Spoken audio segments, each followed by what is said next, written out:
For the second time in a row, a SpaceX Starship spacecraft exploded less than 10 minutes after it's launched.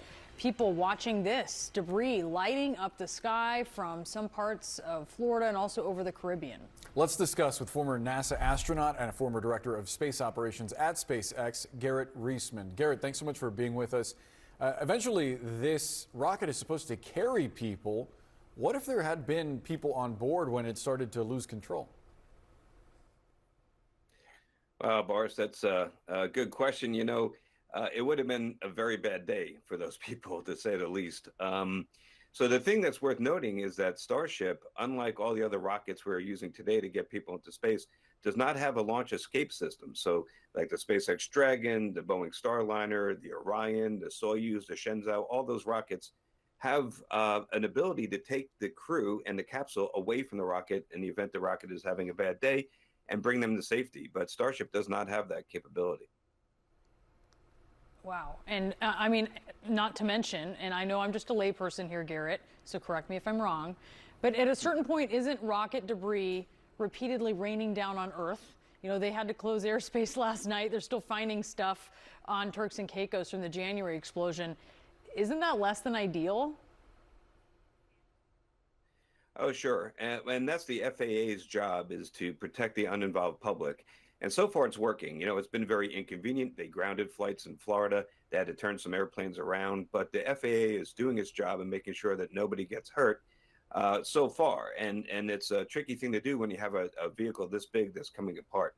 And by the way, I should point out about that launch escape system, this is an unprecedented hubris on the part of SpaceX.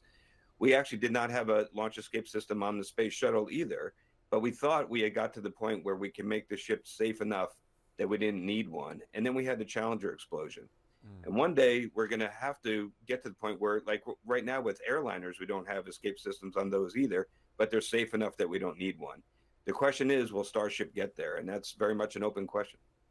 I do wonder if you think the FAA should have authorized this test before they finalized the investigation into that previous crash in January. That one is still under investigation.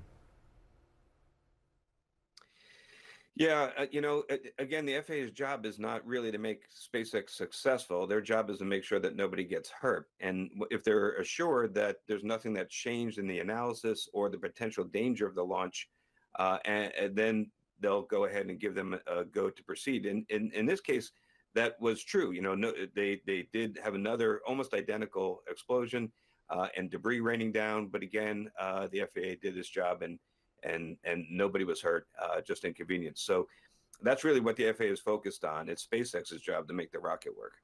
Do they need to add an escape capsule, Garrett? Well, it'd be very hard to do that with a rocket this big that's going to carry up to, maybe 70 or more people. There's not really a good practical way to do that.